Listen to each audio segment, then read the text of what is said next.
Okay. Yeah, well, thanks everybody for coming to the latest instalment of DMC Chat, courtesy of Dom. So this tonight, and we've a lot of slides here, is just to give people a kind of snapshot view of our trip to Nepal last autumn. So this was November, December trip, which was really put into motion a few years before by. Dave, do you want to move on to the next one? So it started out as just an idea. Harry, who is not here tonight, his brother Steve is on online listening to this as well. Who joined us on the trip, but he mentioned an idea a couple of years hence. He fancied going to Nepal. He wants to do Island Peak, Everest Base Camp, etc. So said, yeah, sounds great. Let's just. And then we're into the COVID era, so really we kind of parked everything through COVID.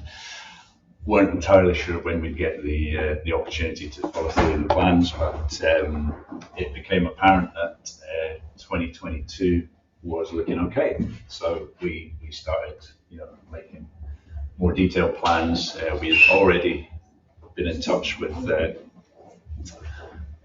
guide out there, and started making preparations. So in the end, Dave and Bruce came as well. There's a story to that, but originally it was myself, Barry, and his brother Steve. Now, interestingly, when we consider Everest Base Camp and Mount Everest itself, you don't really get an idea of scale. But what I've actually done here, I've put the OS map for Glencoe, 150,000, next to an old map I had in the Everest region. So you can see essentially being at base camp is pretty much the same as being next to Lochan in Glencoe, and the summit of Mount Everest is the same as the summit of the Buchel. The only difference being that it's 3.5 times the vertical scale, and you start at over 5,000 meters. So, but it gives you an idea of the actual physical scale of the place. So it's a sort of puts it in context. So in the end, the day came when we finally managed to salvage Barry's holiday because he left his money at home. A panicked phone call at 7 o'clock in the morning, wondered if he could come with us in the car rather than jumping on the bus. Yeah, he left his luggage with Bruce to sort out. Bruce was trying to check in his luggage at the same time. So eventually we reached the bar in Edinburgh Airport and ready for departure.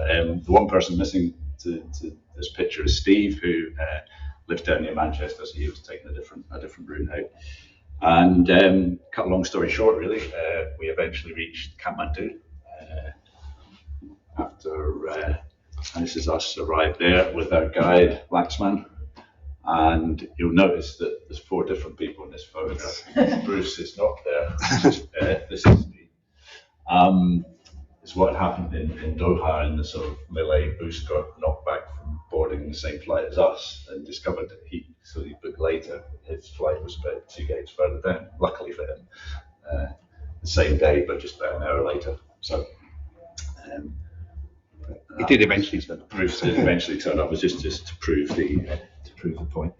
And an arrival at Kathmandu, really had no idea what to expect of it. It'd be really busy, dusty, crazy, and then we get taken to this place, which is an absolute oasis in the middle of really a mad city. My first experience of that sort of part of the world. I dare say people who've been to India or Nepal even, or some places in Southeast Asia would be used to just absolute madness on the roads, and this was very palatial. We only got 2 nights here, but it was the Akanyeti Hotel, which very well looked after in that. Although somewhere in those couple of days, maybe, we don't quite know the origins, but we'll come on to it later. Yeah, something everything was quite rosy. Laxman's got his own company, and this was just him doing a bit of publicising. He's setting up a website and so on. There's a lot of self-employed guides out there who are Nepali natives and running it on their own rather than relying on it, working with a Western training company.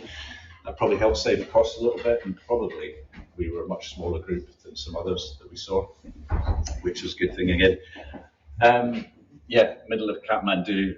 These are static photos. You really need a full video to experience noise and melee and just the constant, things happening in the background, getting run over by mopeds and so on. The central Tamil district is just non-stop. It's either a bank or it's a gear store, a knockoff gear store, or a restaurant or a cafe or something that's just constant. And then obviously souvenir shops as well. So 2 days in, we left Kathmandu. This firstly was a little bit of clear air, as you can imagine. It sits in a big valley. It's quite cloudy, quite a lot of haze a lot of the time. This was one point where we actually got to see some of the surrounding mountains. It's probably just as well because in the approach to Kathmandu airport, you don't see the mountains that are near you. Some people on the left-hand side of the plane get a nice sort of skyline as they came in. I was on the right-hand side of the plane and just saw a cloud. But as you climb out of Kathmandu, you get the sort of typical paddy terraces, and then you're into, despite it being called the Kathmandu Valley, it's actually very, very mountainous, albeit the mountains aren't that high, and the roads just follow the landscape like this, very similar to Greece and places like that. And so 145 kilometers and nearly 5 hours later, we arrived in. It was a hotel, a brightly coloured hotel in the middle of the night. Really a bit disorientated, but we were in a little place called Ramechhap. So that's roughly 150 kilometers. That's up to Pokhara, so it's 200. And we at Ramechhap are less than 20 minutes flight from Lukla, which is the entry to the Everest region. And Ramechhap is down at about 400 meters above sea level, believe it or not. So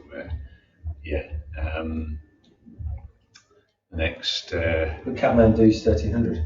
Kathmandu's 1300, Ramechhap's 400, and then you can see the change in the landscape here. So then you're down into sort of Nepal actually has a bit of these plains here, and then you're into northern India. So by the time you're actually out of the foothills of the Himalaya, you're only a couple hundred meters above sea level, if that. So very early rise the next morning. Checking in at Ramechhap airport, and there's loads and loads of people just appearing from all over the place. All trekkers, just like hundreds all of trekkers. One thing we noticed was it was very misty and damp. We just got an appreciation of our surroundings, which even though this is an airstrip, the mountainsides just go up like that. In the end, we had to wait a couple of hours until the cloud cleared before it's safe to fly. And that's us about to board our Twin Otter. Not a new Twin Otter. It's hazard to guess how old it was, but and got you there and back. Nepal Airlines do not have a great safety record, and obviously there's a tragedy a few months ago. Ironically, from Pokhara, where we had flown on the same type of aircraft with the same airline 3 months previously, so it kind of makes you think. So you take off and you climb and you climb and you climb, and eventually you start to see, snow-capped mountains in the distance. And Lukla is quite famous for being one of the most dangerous airports in the world. Dave, again, on the right-hand side of the plane. I was on the left-hand side of the plane, didn't get any of this approach until about the last 5 seconds.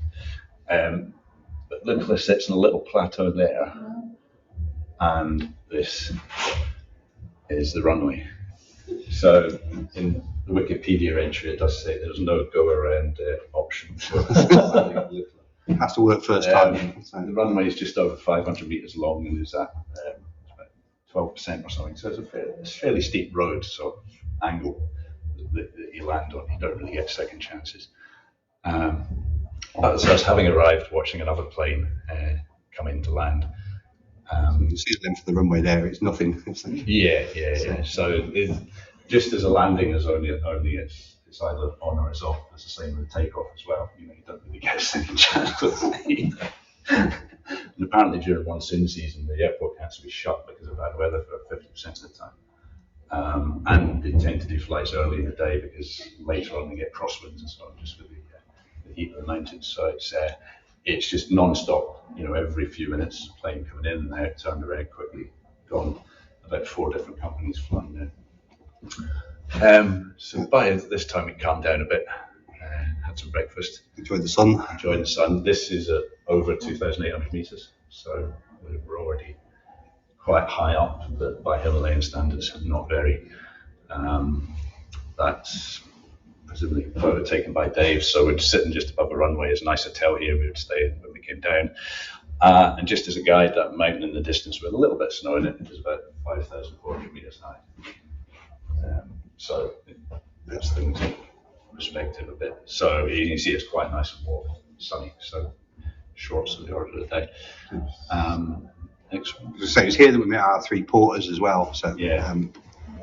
So that's just to give you an idea. So Lukla down here, basically there's one route, one valley that goes up to Namche Bazaar, which is like the biggest settlement in the whole region, and it then kind of branches off. But the Everest trek comes up here, and then our itinerary was sort of split into a Y shape up to Everest base camp, back down and up to Island Peak base camp here. There are no roads anywhere here, so we've just flown into 2,800 meters, and everything that goes from there anywhere in that region has to be carried. So anything you sit on, that you sleep under, that you eat, that you use when you go to the toilet, yeah, literally everything is, including refrigerators. We did see a border solo carrying like a pretty sizable fridge freezer at one point. How do they power it? 4,000. They do have a little bit of hydroelectric power, and they do have Wi-Fi intermittently. Normally something you've got to pay for, same as charging a phone, and charge you for that as well. One thing that was surprising, especially in higher villages, was they obviously have the difficulties with water supply, which is quite stark. You know, there were teams of people who were making half their day spent just fetching water to service the lodges and so on down there, because obviously glaciers are retreating and everything. You'll see later on. So the first section, you notice we actually drop height here. So you leave Lukla, and the first thing you do is you walk downhill. I think it's a good thing here. It probably actually helps you acclimatise quite well as well. If you were to walk the other way towards Mera Peak, you're straight into 4,000 meter pass, whereas we got a couple of days before getting to that level. We packed most of our stuff into big duffel bags. The porters take 2 each, so they're carrying 32 kilos, something like that, each, and they just drop together. A lot faster than us. Most of the porters you'll see will just have a band around their head, no shoulder straps as such, and they're constantly in this sort of. So quite remarkable. So 30 kilos is probably light compared to the load some of these guys would carry. And that's the usual. I mean, Lukla is quite a busy place itself, and loads of tat shops. I mean, if you want any cheap North Face or Arc'teryx or whatever, Nepal, place to go. It's just, I can't believe how cheap it is. It's just amazing. Whatever brand you want, go and ask for it, and they'll stitch it on for you. Like, yeah. I think looking at that again, that is the first Nepali woman to summit Everest. Ah, yes, there was a statue of her. I saw that the other day. So this is just after Lukla, before.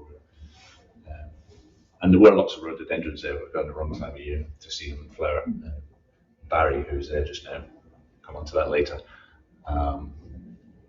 is probably enjoying that just now. That's first night, but pretty typical for tea houses, as they're called. So quite nice accommodation, no heating outside the main room. 4 season sleeping bag, definitely needed. Are you sleeping on the benches there? No, that's like a big common room. That's a big common room. So it's bedrooms are usually twin bunks generally, occasionally more than that. Surprisingly, quite often with ensuite facilities, but flush toilet, and if you want a hot shower, then you've got to pay for it and ask ahead of time. Generally, no hot running water guaranteed. That's for sure. Prayer wheels and things everywhere. Always pass them on the left hand side, or else bad luck will ensue. Though we seem to get a run of bad luck anyway. So somebody must have gone the wrong way on one of them. This sort of originates with Tibetan influence, because obviously a lot of migration across the border into this region especially. And believe it or not, the relief there, the characters characters actually sit proud of the rock, so it's not that someone's carved into the rock, it's that they've carved everything else away, which is quite remarkable because it must take a long time. That's Laxman again. I don't think you're obliged to spin every prayer wheel that you pass. But you do get bored with it after a bit. First lunch stop, and you get some great names. Time for tiffin. Tiffin, and some of the menus are great. But this is kind of typical of the lower part of the trek. I wouldn't say it's heavily populated, but there are quite a few consecutive villages. The farming, whatever land you can, and you go along, and then you get these absolutely spectacular bridges over sort of raging torrent of water, which apparently Dom has been kayaked. Some of it has. Some of it, yeah. The Dude Corsi River, quite famous. And that's the way to Namche. And this is the way to everything from toilet paper to fridge magnets. Toilet paper that was very expensive according to Barry. There's a bit of misunderstanding initially, but he did use rather a lot of it. So some child was trying to sell him a toilet roll for, I think he thought it was like £17 for a toilet roll because he got his maths wrong. And he paid it. And then we said, no, it's only £1.70. And he's like, oh, right, okay. So, interesting thing to point out here, bottled water. Obviously, we wouldn't drink the water from the tap there. It's 100 rupees here, which is about 30 pence. By the time you get up towards Everest Base Camp, it's 500 rupees, which is about £3.50 for 500 millilitres of water. I use a water filter almost all the time. I just use tablets like chlorine. Tablets, and between us, we didn't experience any problems. So, 25 quid water filter from Alkit, and it did a great job. So you didn't buy any water? Occasionally wanted to, little, but occasionally, most of the time it's just very seldom. So that's the first overnight place, and this is a massive drop in temperature you get from when the sun goes and you realise that you're 3,000 metres up in the mountains and it's quite cold, which was to continue. Second day, quite a lot more in it in terms of walking, climbing up to Namche Bazaar, which is 3,400 odd. Great, gorge scenery with at times quite a busy trek. I mean, there's places where you're quite confined and you just got to live with the crowds. And every side valley you come to, there's a great big peak up there, which nothing that you might recognise, but you just go, wow, quite impressive. Lots of carvings. I can't remember if they're stupas or gompas. Stupas. Yeah, and this is actually the entry to the Sagarmatha National Park, which is where you need to get permits checked and everything like that. So, and this was just a melee. It was just constant back and forth because all the porters are carrying everything they've got to go through here as well. It's not just like a tourist entry only; it's everybody's in and out of there. But that's the official entry point. And even a lot of bridges later on. And the first view, I think, is that circle? I'm not sure which one that was. So I think this is from a place where you could allegedly see Everest, but we didn't get very good views of it. Yeah. Certainly didn't get any good pictures. But yeah, that might be a couple of steps on. So that's, it's just a typical. I mean, really, by the time you get 3,000 meters, you are starting to feel it a little bit climbing uphill. But you'll see, what the porters are carrying. And it's just at the branch of the main sort of branch of the rivers in the region. This is the old bridge, not used anymore. And that's the new bridge. So it's about 500 foot drop to the river, and this is it. They feel perfectly safe when you're on them. Like everything is to cross here, including yaks, ponies, porters. Wobbetide, if you start off when there's a porter coming the other way or something, it's this big because there's only one winner. So, and they're pretty stable bridges. I wouldn't like to be there in a really strong wind. And obviously you're tiring down before you. So that bridge just brings you These have got a bit out of order, haven't they? Because that's top under. That's because I think I changed it. Yeah. Yeah, but that bridge brings you into Namche, which is the... Yeah, very steep sort of 400-meter climbing from that bridge brings you up to Namche, which sits in this amazing little sort of bowl in the mountains. The peaks over here are just cresting 6,000 meters. And it's a really bustling, lively place. I mean, some of the streets you'd think you're in a, even Western type sort of mountain resort in some cases. A lot of bars and so on, water fountains, water features. And we had a room with a view, but came to realise that because it had windows on both sides, it was probably colder than anywhere else in the same building. So that's pretty typical. So you can see like minimal bedding, blanket. Yeah, you need a 4-season sleeping bag. What's quite funny here is the prayer wheels are driven by water. So instead of someone actually having to go up and spin them, they just keep spinning all day on their own. There's more donkeys than you see. There's and generally just be one handler, maybe two. It's a particularly big donkey or yak train, and their dexterity on somebody. I mean, these aren't flat, easy walking trails. They're quite blocky and rocky in places. And but they do keep going, so they do advise you just get out of the way. Like they're not going to stop for you. Yeah. So. And it's even things you think about, like gas canisters. So they're strapped to 25-kilo gas canisters, one on either side. Bring them up full, and then empty, so got to get taken back again. So it's just a constant stream.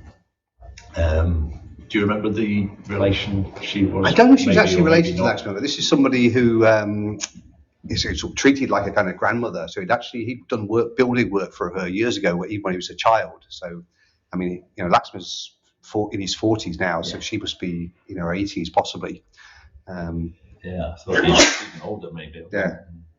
But yeah, she just lived in Namche and lived there all her life. But yeah, can't remember her name. Yeah, so met some characters anyway. She was full of life. I met two journeyman carpenters.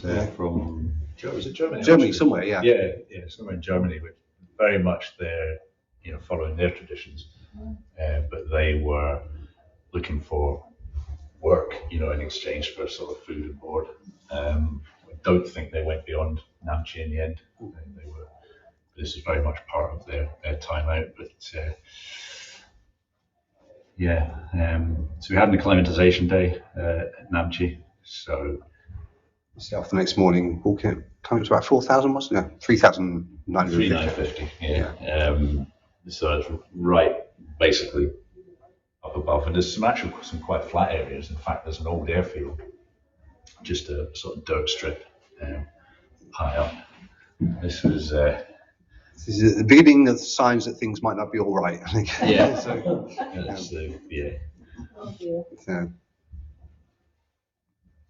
was an interesting thing is there's a mechanical digger there, and you think, how on earth did that get in there? Well, piece by piece is the answer. Yeah.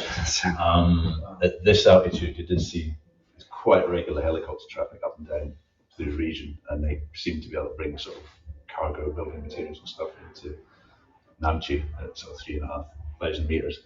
As you get higher up, and if you go above Everest Base Camp, then you're basically like take all the seats out of chopper, and there's 2 people there because of the altitude. And the ultimate ceiling for a helicopter is about 6,500 meters. So interesting, when they had the earthquake in Nepal, and they had climbers trapped at Camp 1 in Everest, that was absolutely pushing the limits of anything to be able to evacuate them from there. So yeah, that's us on the sort of high point above Namche when suddenly everything just opens out. That little peak in the distance is Everest. Still about 30 kilometers away. Yeah. The one on the right, people may recognize as Avertical. Probably one of the most famous mountains in the world. And what struck me about this interesting was just how separate most of the mountains were. There's less in the way of continual ridges linking high summits than there are just massive individual mountains. that's looking back the other way, and name escapes me, but this is sort of southwest of Namche, so these are just over 6,000. And there is a relatively easy way to climb them from the south, but very much less frequented than anywhere. In fact, as soon as we got off the main trail, it was amazing how quiet things were. Yeah, you'll see Barry's lying down again. I think by this point he'd had to go running off rather quickly to go and find a bush to hide behind. So yes, it's starting to come down with something. Yeah, and that's Not over there. Yeah. Kumbumela, I think it is. Yes. Kumbumela. It's a sacred mountain which sits up above Namche. It's about 5,800. Notice the lack of snow, even at 5,800 meters. I think there's only been one attempt on it once, and there was an avalanche and 3 people were killed or something.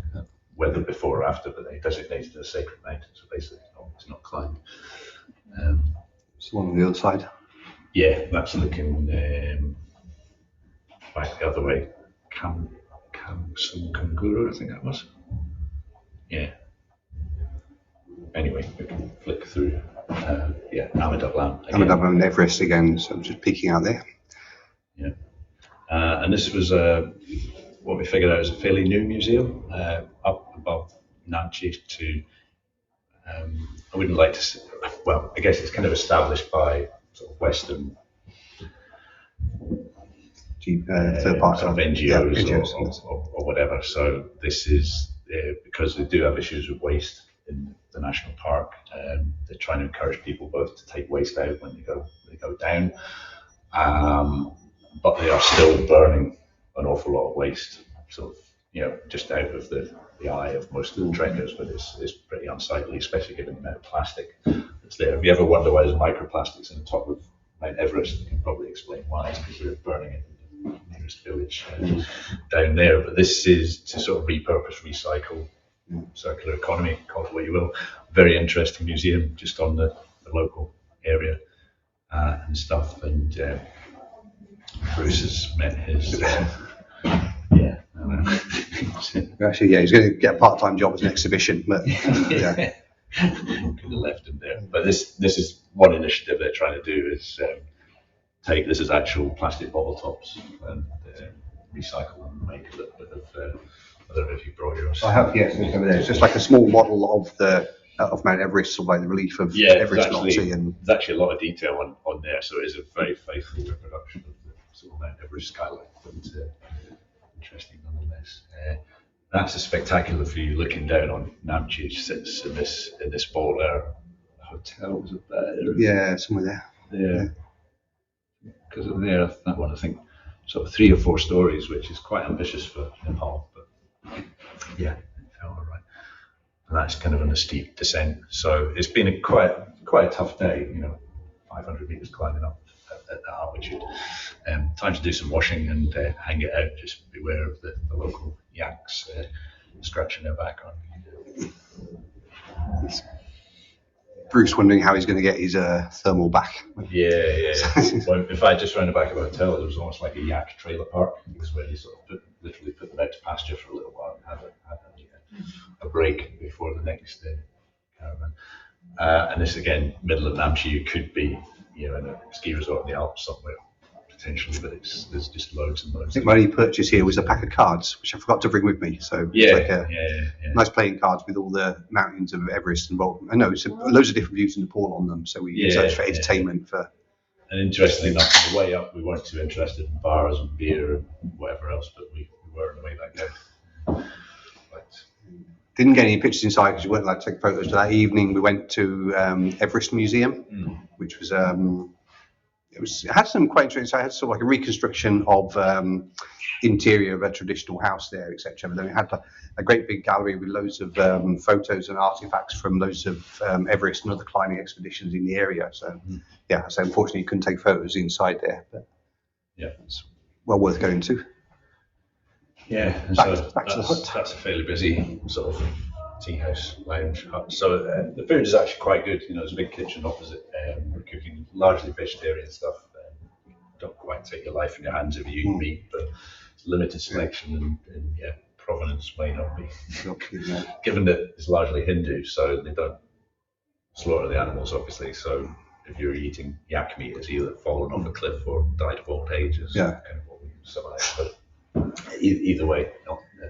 There was some sort of festival going on that evening as well, which involved parties of children going around and singing songs to. Yeah, I can't remember what that was, but that was quite interesting. Yeah. It really sort of brought the whole community together. Everybody joined in. Yeah, and then all the Population now must be getting on a couple of thousand. yeah. Yeah.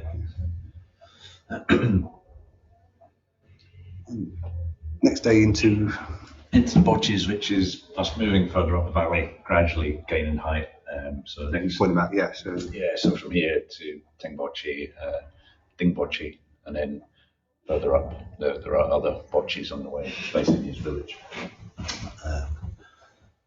So first of all, so this is Islam Circuit, which is kind of large, quite spectacular peak that sort of sits in the angle, and so you see it from basically 180 degrees or more, and it's all very prominent, about 6,400. There were some amazing cliffs there. Barry's still with us at this point. It was it was a couple of days, in the distance. Lunch stop. Yeah. Out of tact, I didn't put the other photo we've got, which again shows Barry lying down, sort of like just out of shot. Yeah. Really not feeling very well by this point. And up to, in fact, this is morning coffee, and up to this point, it'd be fairly level, quite nice and easy and gentle. Then we drop about 300 meters quite steeply down to the river, realizing that means we've got about 600 meters to climb up the other side, which was the afternoon's entertainment. So quite spectacular surroundings. You want to check where we were? Yep. You see where Steve's looking in. Again, I think they're connected with the museum that we've been to. There's all these recycling little places. And they're actually giving of plastic and paper. What's it? Yeah. So it seems a bit odd to be collecting recycling in the halfway up a trek in the middle of nowhere, but yeah. In fairness, it's very, very necessary. Yeah. I mean, the rest of Nepal, especially in urban areas, is pretty shocking, really. We're bad enough here, but so the fact they're trying to clean up East National Park, but we never saw one getting emptied, oddly enough. This was arriving in Tingboche, where there's a big monastery, biggest monastery in the region, Ahmedabad, so before Everest is here. Now in front of Everest, because this will be fairly constant, this is Lhotse, which is 8,500 meters. So that's another one of the 8,000. Then this long ridge is actually Nuptse, which is just under 8,000, and you'll see that quite prominently a little bit later on. So that's my favourite shot from the whole trip. Interestingly, you'll notice here, just look at the rock strata. It's quite clear because the summit of Everest is actually limestone, and they've got fossils from the sea in the rock at that altitude. And what struck me is the fact that the strata is still level, because even if you go around Scotland, you see the rock strata has been squashed into all sorts of funny shapes and stuff, whereas basically this is just taken sedimentary sea level and go lifted up there. So further down, there's lots of granite and harder rocks, and then the highest mountains are actually limestone, which is just bizarre. This is the monastery. We didn't see any chanting or anything there, but No, there was the option if we yeah. found it better to do that. It was really, really nice inside. Unfortunately, or for whatever reason, they don't let you take pictures inside, so you just have to put it with wee shots of the gate outside and the various bits that you could photo. Yeah. This was the view from our bedroom. I can't remember. Yes, so that's Steve again. So again, Everest and Ahmedabad. So. Yeah, that's great. There's more atmospheric shots of quite ridiculous-looking mountains. Quite ridiculous-looking lions or whatever that is. Yeah. This is a sunset shot of Everest. Yeah. Of course, because the mountains are so much higher, an hour after it's gone dark where you are, there's light still in the highest mountains, so it makes for some amazing light effects. So the following day, we finally actually sort of climbed out the forest and trees, so we're into, pretty much a sort of scrubby type landscape. It's kind of similar to some of the Cairngorms in a way, I felt. huge sort of glacial moraines. We're not up at the glaciers yet, but that's what's, they're obviously there not that long ago. This spot in particular was about 4,000 meters, so that's the first time we crossed that point. Not much to say about it really, it's just there's still a lot of up to go. And the trails sort of vary from very well constructed to being quite a bit narrower. The fact that a yak can step off the trail under a 45-degree slope of scrub and sit there quite happily, kind of quite amazing. But they're obviously well adapted. See that? Just more pictures. Yes. Yeah, it's quite spectacular. It's a little bit closer up of Amadablam, and this is actually the normal route of ascent. Hope you're listening, Steve. Going up here, there's a mushroom ridge, yellowtail, and then somehow to the summit, which is about 6,800. So that's us again, around about that point, 4,000 meters. And finally, that day into Dingboche, which is quite an extensive town. This is 4,400. Something like that, thereabouts. The initial plan was just to stay there one night. We did realise at that point that Barry was not in a particularly good way. He still managed to get that far, carrying us back as well, which was fair news to him. So in the end, we spent 2 nights here to try and see if Barry was able to get himself back fit again. Again, quite a nice hut, but by this time you can see that we're starting to get a little more tired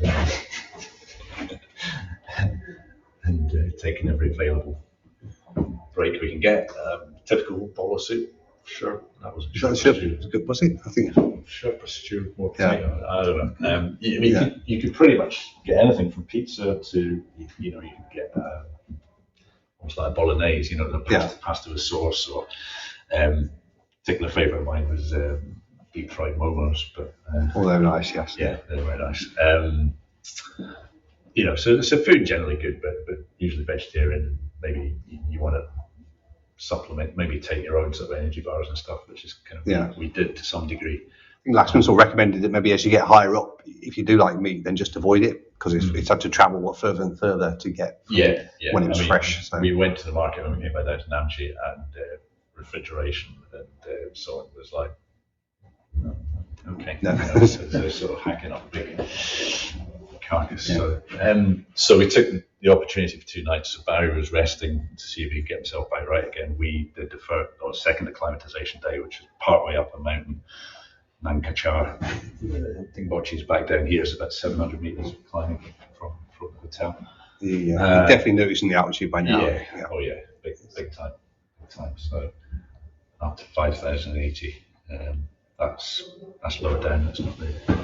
I think that's up near the summit of where we got to.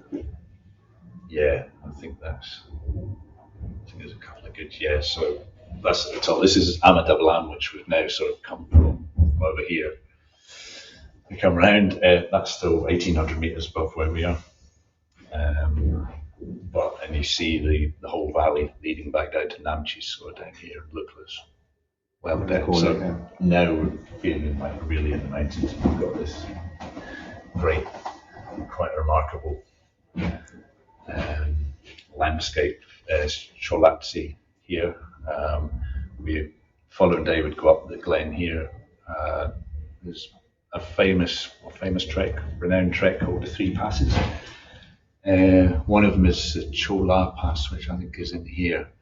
It's about 5,300. And you actually link 3 of these to move from between adjacent valleys, which is about 3 weeks trek if you did that. A lot of people raving about it, so really good option.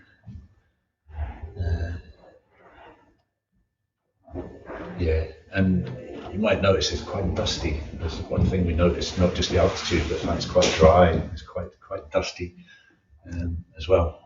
We just about make out Dingboche just to the left of Bruce's left knee. So, that's Dingboche down there. And this. That's not. Red flags there. And interestingly, from that point, we sort of fairly easy hillside like that. And beyond where we were, it basically went to rocky knife edge to continue up the mountain. Got my down. Shaving Yeah. Bruce style. It does it more thoroughly than the rest of us. And then there were four. So So at this point, Barry had been a little bit ill for a while. So we've made the decision that we were three porters between us, one of whom, Dilip, was only 19, 20. So it meant he carried one bag instead of two.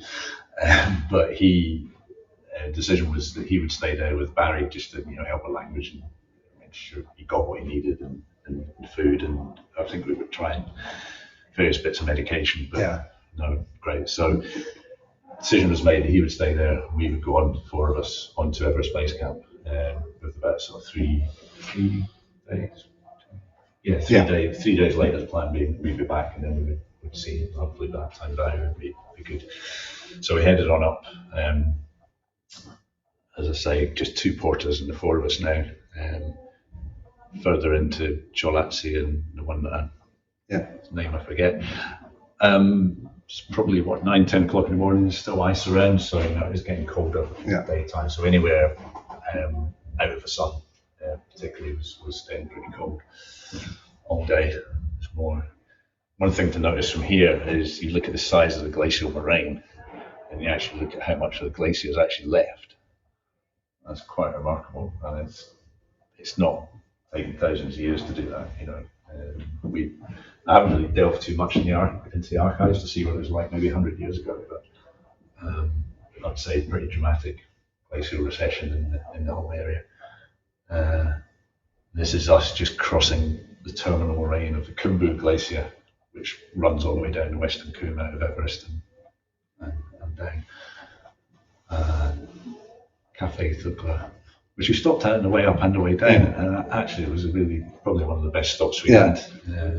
It's almost like a nice little village square, and some really good food. DMC promo shot.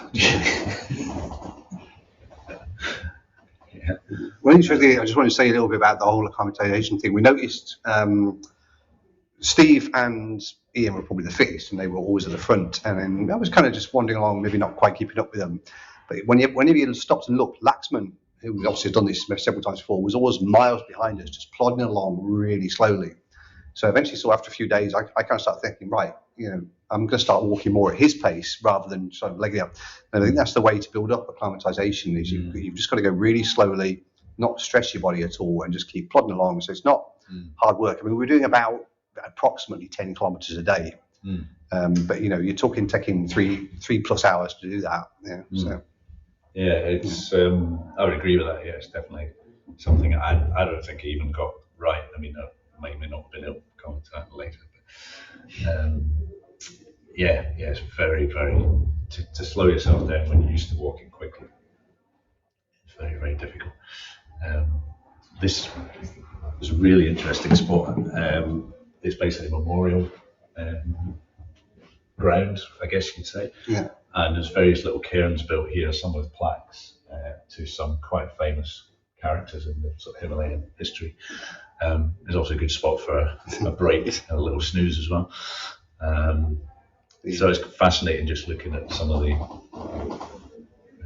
So that's the ones for Hall and Fisher, who are the two famous guys who died in the 98, was it? 97? No, it didn't die at the same time. Scott Fisher was he not on? I thought was he not skiing on? No, they were both 96. Yeah, both in 96. 96, right? Okay. Yeah.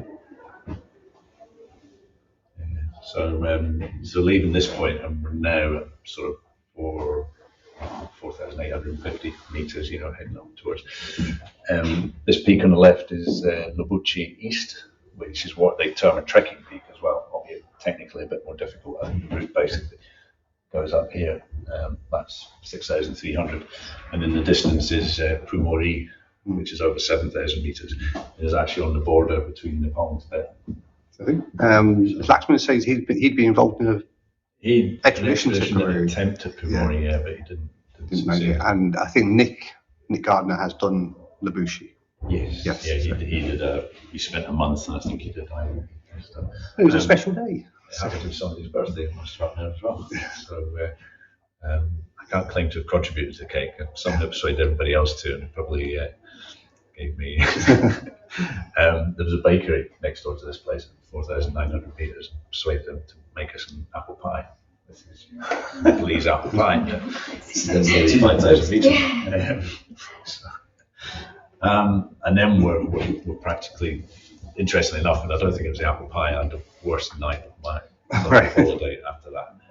Really, uncomfortable and a bit feverish and stuff as well, which, was glad for a really early start the following morning. Sort of 4 a.m. we set off So this is to Gorak Shep, which is the sort of final village. It's about 7. We'd already been walking for about 2 hours by this point, and then stopped here for a cup of tea and a snooze, and then over glacial moraine and stuff, so quite complicated and rough terrain as well. So then eventually resurfaced. Was it head torches on at that time? Yeah. So we were best part of 2 hours in darkness, and then this is Gorak Shep here, and this is the final settlement of any size. And in fact, we mentioned before about water. In fact, there are guys constantly ferrying back and forth, just a little trickle at the bottom of the slope there to try and, because although this is a glacier here, there's so much moraine and stuff like it, it's probably not safe to try and get any water from there. And we're looking now up to the base. There's a big bend in the glacier here, which is where the base camp is, and then Everest is up to the right. That's Nuptse, the end of the ridge near Everest. Pumori again. signpost in case you get lost. Yeah. How were the maps? Go on with us. Pretty limited. Yeah. Maybe 175,000, I think. That was maybe 150 at the best. But and this is the sort of terrain you're crossing. This is a glacial moraine, so every so often there's a pool which is kind of melted out, and there's big bits of ice and stuff. And then of course the sun hits it, and rocks start falling, and you go. So the trail through here is probably changing every few weeks or whatever, and it's just you've got to follow it carefully. Finally, I actually see some ice in the glacier at the summit of Everest up here, and this is the famous Khumbu icefall down here. And at some point, we sort of randomly just seem to follow the path off into the middle of the glacial moraine. It might be something you don't realise, but the base camp is actually built on the glacier. And here we are, Everest Base Camp. The funny thing about this is the fact that there's rock sat on a glacier which has a height written on it. I don't know when Everest Base Camp, that particular rock was at 5,364, but it wasn't today. It was about 80 metres lower. So slowly in a travelling few down years there. more, it's going to be back down. You won't need to walk very far because it'll be further down the glen. The usual graffiti and everything. But if you actually look, the rock is just sat on a big lump of ice underneath. So it's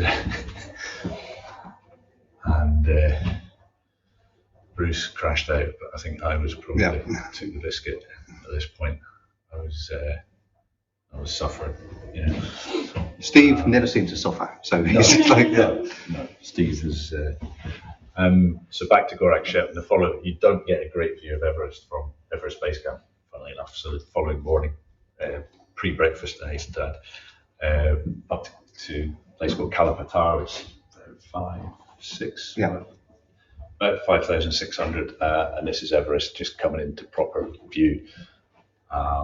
Unfortunately, we just got it wrong with the light, and the sun had just risen above it. So but this was tough going, especially pre-breakfast. But worth it. Fantastic. Yeah. So I mean, this is your route up Khumbu Icefall into the Western Kuru, South Col here, up that ridge, the South Summit and beyond. That is from there onwards is basically in Tibetan side, so that is more or less the North Ridge. You can see there one of the rock steps. Quite a spectacular location. A lot more mountain above you. Still. So.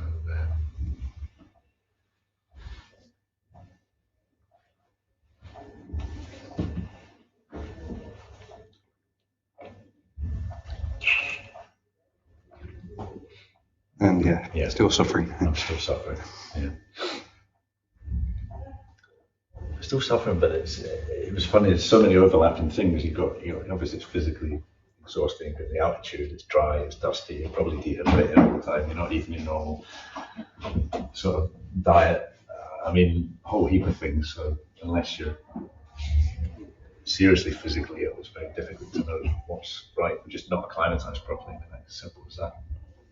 So anyway, so the same day we did Kalapatar, we made our way all the way back to Dingboche, and I'm not sure what the next slide is. We didn't get there. Yeah, it's still heading down. So to that's us heading down the way we came the day before. And it's much easier walking downhill. Yeah, definitely noticed that. These are deep fried momos with pizza. What are they? They're like little dumplings, and you can get them a bit like Japanese gyoza. Yeah. You can get them like that, where they're just steamed, or you can get them deep fried. Oh, there's only one way to choose to have them. So back down in Dingboche, the news we received when he got here was Barry was no better, and basically Medivac was the conclusion that there was no other way out. I don't know if you want to go into detail of what he had, but essentially it was immediate dysentery, basically. So parasitic infection that probably had been picked up in the first few days of the holiday. He just developed by this point. So wasn't going to get any better. So wasn't going to get any better. So he basically needed hospital treatment. So stayed here overnight. The next day we are heading. Just go back to the valley. This is the right-hand branch of the Y, if you like, and this diminutive little peak here is actually Island Peak, which is next objective. So the following morning, Barry got helicopter out, basically, straight out to Kathmandu. We headed on. How easy or hard is it to organise? Laxman would sort it all out. It's fairly easy to organise. But there are helicopters flying up and down all day. So for an individual medevac out, it's not cheap, but yes, you'll have insurance, but they also effectively want payment up front. So you get a big credit card with you just in case. It's a bit sort of awkward transaction. So we're heading up, as I say, under the south face of Lhotse, which doesn't look it, but it's 3,500 meters high, basically in one sweep. Island Peak in the distance there. It is, going up to Island Peak. So at this point, we've met a sort of lead guide, what we call climbing Sherpas when you do these trekking peaks. It's obligatory, so he would be one of three that was working with our group. So he accompanied us up there with the Sherpas themselves, and it's fairly. You can see the terrain is completely different here to how it's lower down. Again, a lunch stop.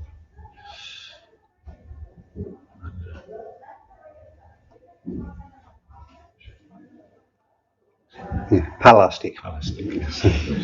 Like a palace.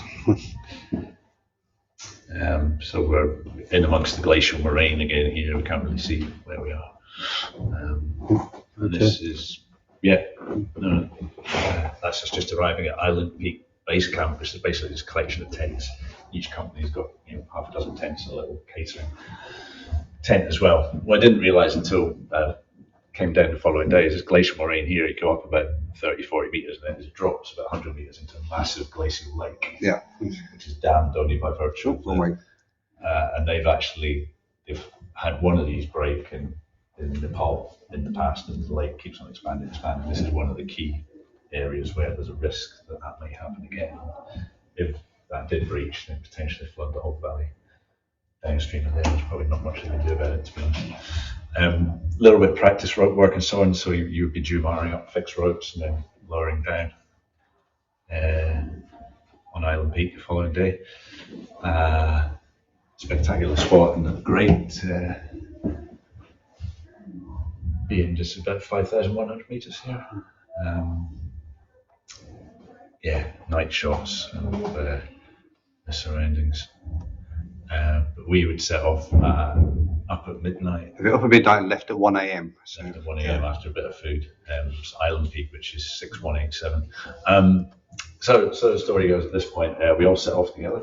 Yeah. We did.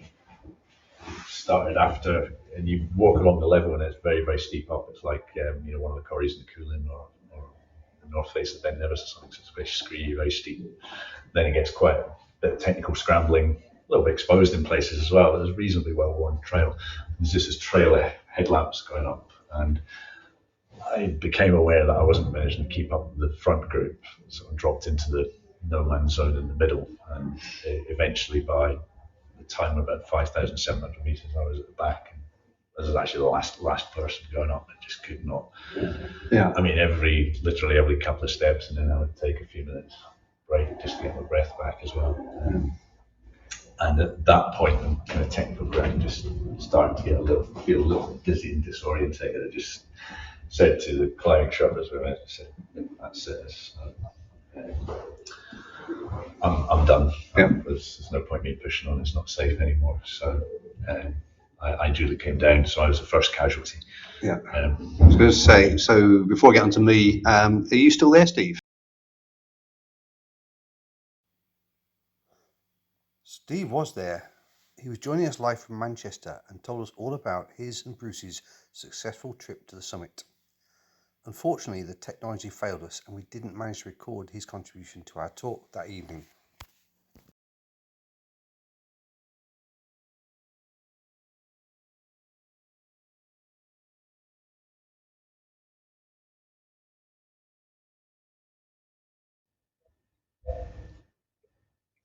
This is where I was going to come in then to sort of tell my side of what happened. So thanks, Steve. So I set off as well. Couldn't keep up with any of these guys to start with, but it didn't really bother me too much. And then I was quite interested or concerned to catch up with Iain because I've never done that for the entire trip so far. And I thought, so we kind of walked together. But even though I was going slightly, eventually Iain dropped behind me. So I thought, right, I'm just going to carry on. But I was struggling, and I think I didn't know if it was the altitude or the fact I don't like getting up at 1 o'clock in the morning and sort of walking around in the dark, or just the accumulation of sort of 2 weeks of walking before that. And I knew I was going to struggle to do this. But I thought I'm going to keep going. Well, first of all, I want to keep going until daylight. I haven't got up at 1 o'clock in the morning just to turn around and go back in the dark. And then I thought, I'm determined to at least get up to the snow line and see what it looks like. So I got up to the crampon point where you put crampons on. Carried on a bit further and got to the bottom of the fixed ropes. And by this point, I was going really slowly. And then fixed ropes because the ground's actually getting steeper. And I kind of stupidly thought, you're almost like pulling myself up, so it'll be a bit easier, but it's not. And within a couple of 100 meters, I was literally doing sort of like 2 steps and then stop for 30 seconds or a minute and then try and hyperventilate, catch my breath. Eventually, Steve and Bruce were coming down with their Sherpa, and they passed me, and their guide sort of said, "Look, it's still an hour and a half at least from here to the summit." At that point, I thought, I am not going to make it. I am just really on my last legs here. So I said, "Okay, I'll turn around." The Sherpa had been with me, carried on, so I went and joined Steve and Barry and Steve and Bruce and their Sherpa, and went back down to this is just off the bottom of the ropes. But at that point, I said, I can't carry on. I'm done. I need to sit down for a bit. And they weren't for waiting. But Laxman was still up above us. So I said, right, well, I'll just sit here. You guys go off. I'll wait for Laxman to catch me up. So I sat here, fed some of my cereal bar to this bird. This is about 5,600 meters, something like that. And still birds flying around up there. After about half an hour, I got starting to get a little bit chilly, even despite the sun. And I kind of thought, right, I know where I'm going. I'm just going to follow the footsteps back down to Crampon Point. So I went back down there and again sat down for about half an hour. And eventually Laxman turned up. We then headed down, and basically the trip back down towards the base camp you can see on the left next to the lake. For me, it was a real struggle. I was, having to sit down, kept getting dizzy spells, kept getting derealized, didn't know what was going on. So it was a struggle, a bit like you said, Iain. But yeah, very similar. Yes, you got to a better vantage point, and it was daylight. So yeah, got back to. I just had a couple of points. So I basically got back about 6 a.m., which was just before I think Steve and Bruce actually got to the summit. so I managed to get 4 hours kip. And then this is when I investigated this little moraine sitting up above the camp where we'd done the sort of training the night before, and it literally falls. So this is a panoramic shot, 270 degrees or whatever of this Imja shoal. And I've got an old map that dates back to the mid-90s, and the lake is just a little puddle at the end. So it's all grown in the last year. Mid-90s.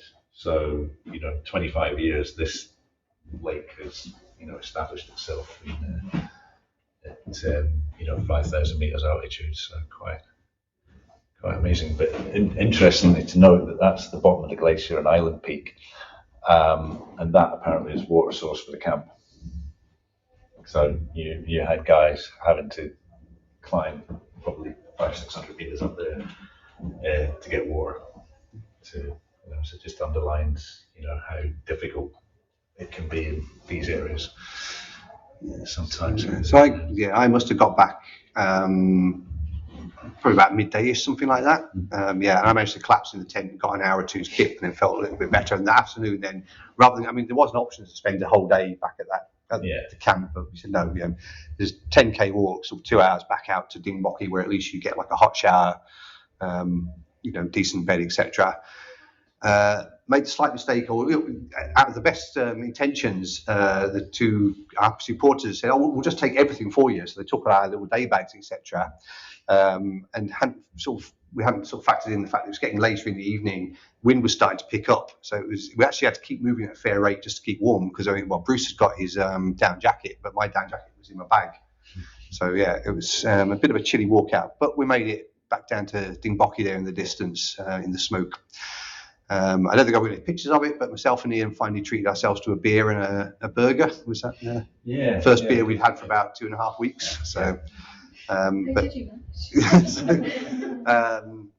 despite their summit attempt, because of it, Barry and Bruce were just knackered. They went to bed straight away and just slept for the whole night. So next morning we were off again, and this is it wasn't shown on the maps, but it's near to Dingboki, but opposite on the other side of the valley, heading into a village called Fortsey. Notice this line across the hillside where we've walked up the other side of the valley here. We noticed this line across there, sort of inquiring as to what it was, and basically it's the high route, if you like, back, but because it's not the main path track through it was almost devoid of people. I don't think there were any yak trains. No, I didn't see there were any yaks on that one. No. Maybe if only a couple. So this is on our way down, and you put that in. I was trying to see what you were. It's a whole bunch of those yak yak saddles just drying in the sun. Right. This was also carrying something very large, wasn't it? Yes. That's the same point we saw the guy with the fridge, wasn't it? It could be, yeah. So we've got a photograph of that. So you can see the contrast here. So there's like a low road and a high road. In the distance is Dingboki with a big monastery on the way up. So this is the path that we're intending to follow here, which I've got to say, from my point of view, a highlight of, just in terms of mountain scenery experience in the area. Again, quite funny names for a lot of places. Yes. Gomba Lodge. Gomba Lodge, which does a speciality in snakes, apparently, if you look around the centre of the... Hash browns, yes, spaghetti, but also snakes. You might say there's the usual buff steak here, which is not a very well polished steak. That's buffalo. That's looking back to. So as I say, this is a low road here, which carries most of the traffic. This is a high road with pretty typical trails. They're not all big, wide open things. Sometimes you can only make them this wide, and that will still carry yaks and ponies and stuff. And it made for some great sort of. Photo backdrops as well. Some quite spectacular scenery.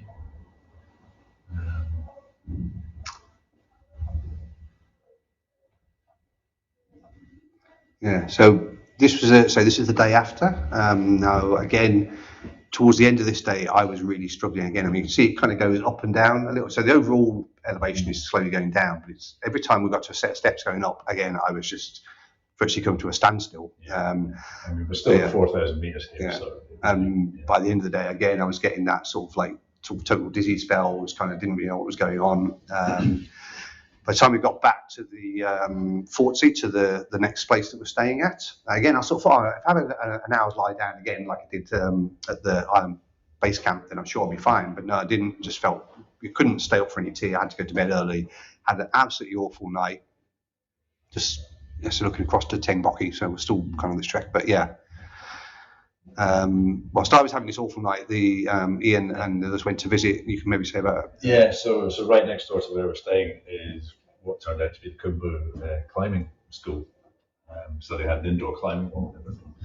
And they have this library, which is, now, I didn't find out who she was. She's obviously somebody fairly renowned or connected to somebody renowned within the mountaineering community. So there's a Canadian lady here who's spending a few months in the area, not for the first time. And she was sort of curating the library. But if you come up and have a close look here, then these are the actual journals of some of the original Everest, original copies of journals, the original. So that's Everest 1933, believe it or not. So you're going back to 1924.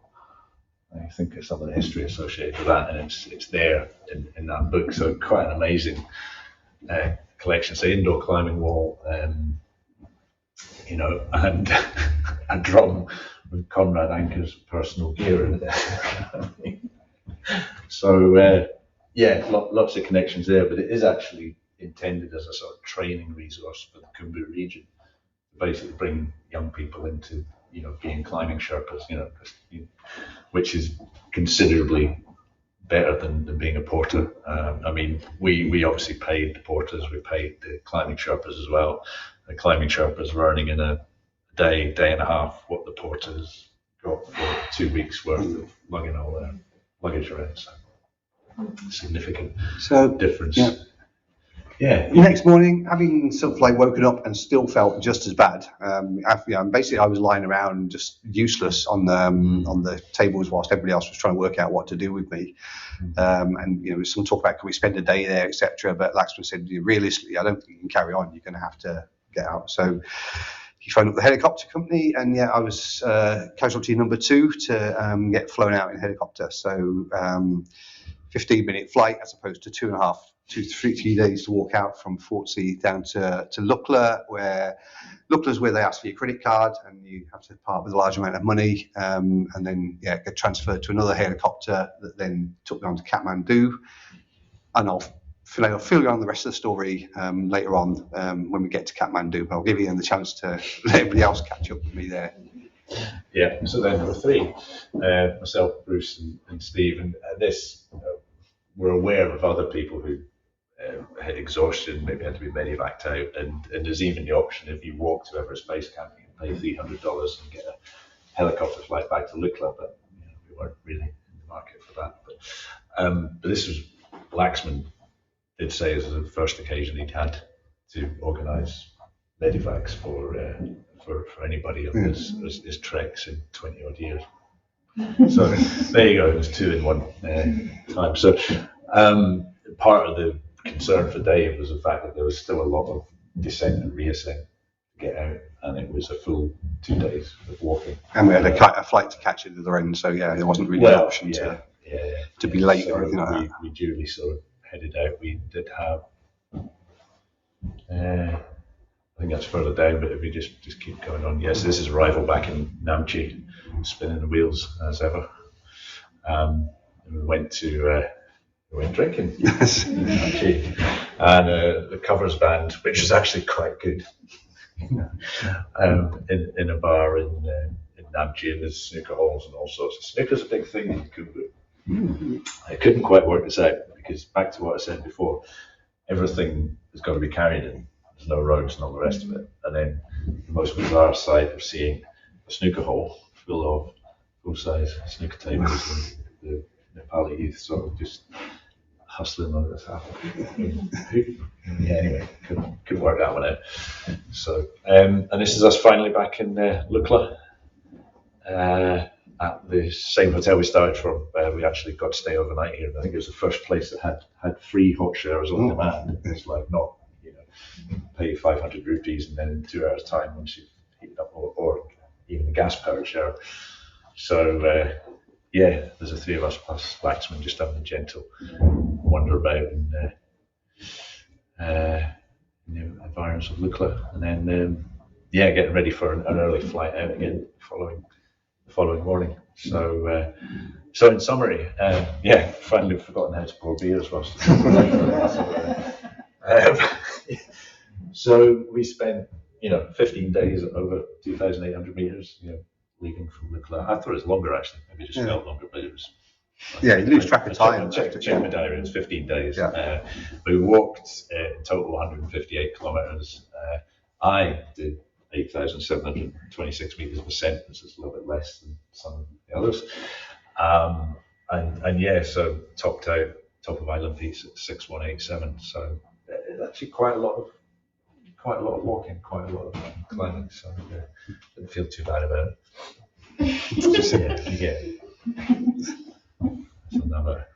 So they're finally back in Kathmandu. This is after well, you missed it, but we had a minibus on the way out to Ramachat, the airport, and on the way back, because there's only 3 of us, they decided that they could dispense the minibus, so you just get a little taxi instead. And it was, I'm sure it was a small Toyota. It wasn't a Toyota Aygo, it was something just like slightly larger.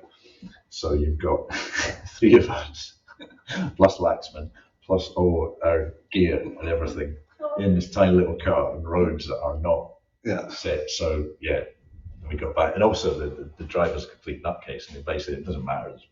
There's a road, there's a gorge, there's no crash barrier, but whatever's in front of him, we've got to get 2 inches from it, and then just as soon as I get a chance, he didn't even wait, he just pulled out to overtake, and so it was quite an exciting ride. It only took 4 hours on the way back, so So I arrived at Kathmandu sort of 2 days before them.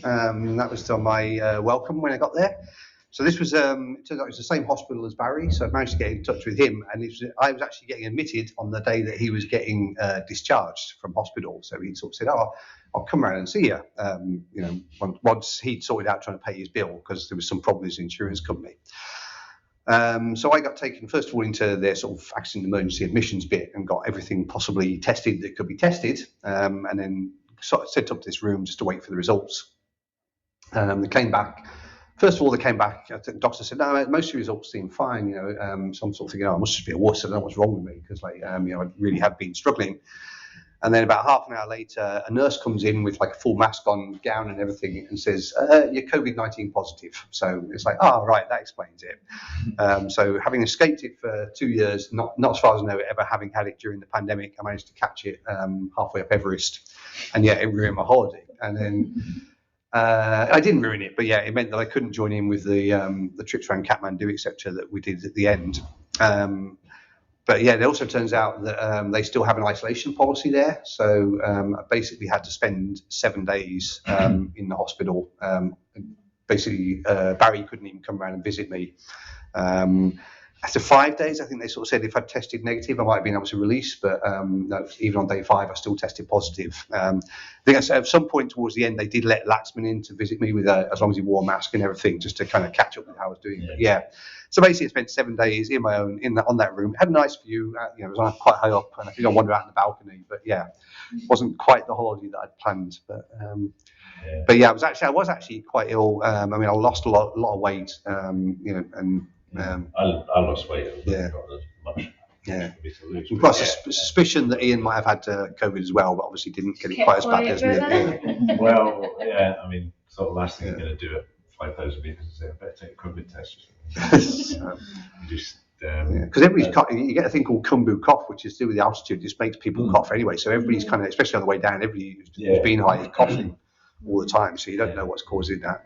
Certainly some of the busier tea houses, although there's a central stove and everybody's sat around, it's sort of, if you square the size of this room, maybe it could be no ventilation. 60, 70 people in there, not really much ventilation, all the rest of it. It's you're sharing rooms with people as well. But Bruce had had it not long before. Steve, I think. Steve had it recently as well. So fairly recently too, and like Dave, never knowing I had it. So who knows? So anyway, so we whilst Dave was in there, we took Camera's day, 2 days, I think, to sort of go around the sites of Kathmandu, which is a crazy, mad, busy city, but then these little oases surround some of the temples and stuff, which I can't pronounce. But we did the Monkey Temple, we did the Swayambhu, or is it Swayambhu is the Swayambhu is the one. Yeah, basically walking down the street, I said, "Why do we get off the bus here? Where are we going?" And then suddenly through what looks like a little close, and it opens out into that massive white stupa and temple that you saw before. Have you got a picture? and then You've got a picture of the guy on the scaffold. I can't remember who and is that Pash? No. This was that the Monkey Temple? That was the Monkey Temple. Yeah, you can see it's quite high up. I would need to dig back, but an amazing collection of artifacts. Some of it, quite a few of them, UNESCO World Heritage sites as well. So, Golden Buddha, which I believe are not World Heritage sites, but this is one that they basically chuck paint over. Yeah. This is Pashpatna. Yeah, which is the Hindu temple. It's a Hindu temple, but it's equivalent of the Ghats, if you like, on the Ganges. The river there is the main river through Kathmandu, so this is where the funeral pyres. And it's just a constant, I won't say hive of activity, but it is. There's things going on all the time. But it's quite mesmerising at the same time as being sort of poignant, and you're literally watching open air cremations basically. So I did eventually get out and re-meet them, having missed all these trips and some of the stuff together. Yeah. I try to work this out because I'm sure. Did you not do that in the first day after we arrived as well? We walked past the Buddha. No, we must have. We went there another time for after I got out. So this is right near the end of the trip. But I was rubbing the Buddha's belly for a bit of luck. So, and then it's again just all the sort of various. It is just in the middle of the streets. In the middle of Kathmandu. And then this was a visit that we went to virtually on the last day. It was a famous site full of temples in sort of the central part of Kathmandu. Some of it's still got evidence of it. I think it was quite badly damaged in the earthquake, but I think a lot of them have been. Some of the temples in the earthquake. Left a few of them a bit wobbly as well. So, it's amazing. I think that's Freak Street. It was right off the bottom corner of Durbar Square. If not, we'll just tell them it's Freak Street. Well, it could be. Yeah. So it used to be a place where all the old hippies went back in the 60s, before sort of like Tamil, which is the place now where all the tourists go. But you can come and look at these closely if you want. Some of those are quite pornographic in terms of the carvings that are up there. The top ones are right. When you get down to the ones at the bottom, then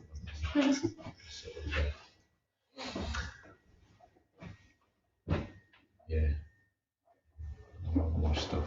Very, very busy. And, so the other thing that they did, which I wasn't involved in, so so the Durbar Square we did at the end. That was right at the end. Right. Okay, so going back a couple of days, but so go back a couple of days. So basically, we did the temples, and then we basically had a week at the end, which was always part of the plan, aiming to go to Pokhara, and Barry and Steve wanted to go to Chitwan. Now, Pokhara's like a couple 100 kilometers away, so towards western Nepal.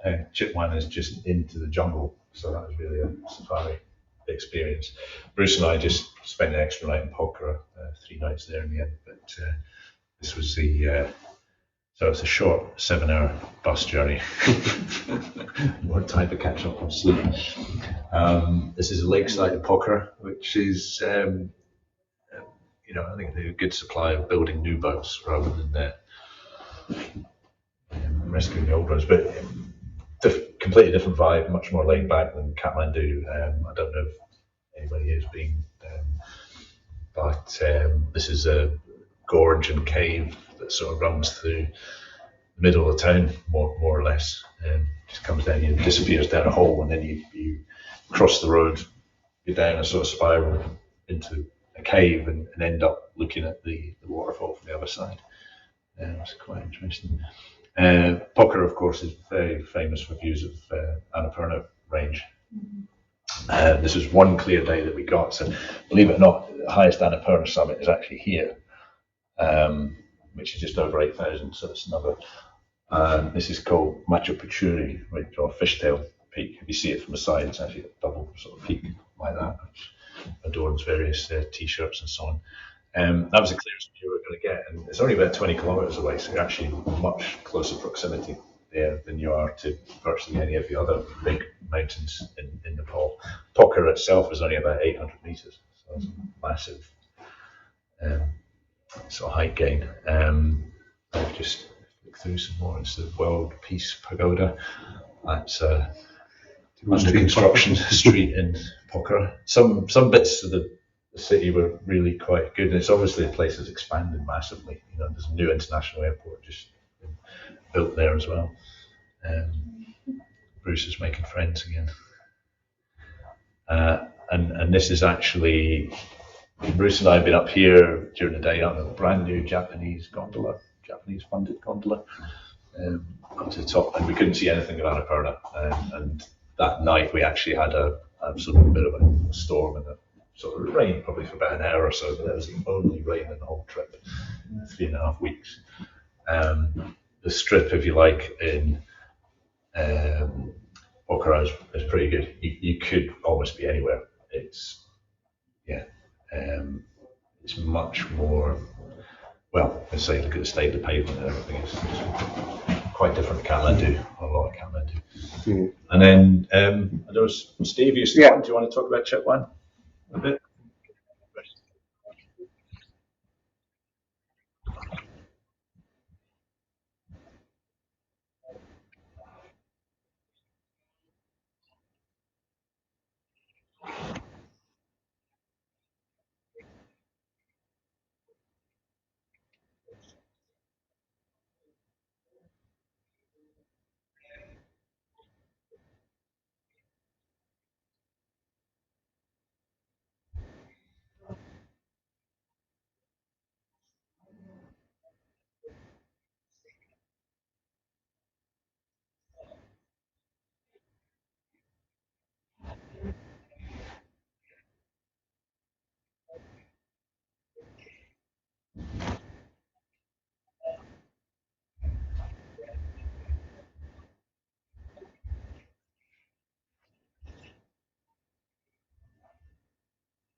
Okay.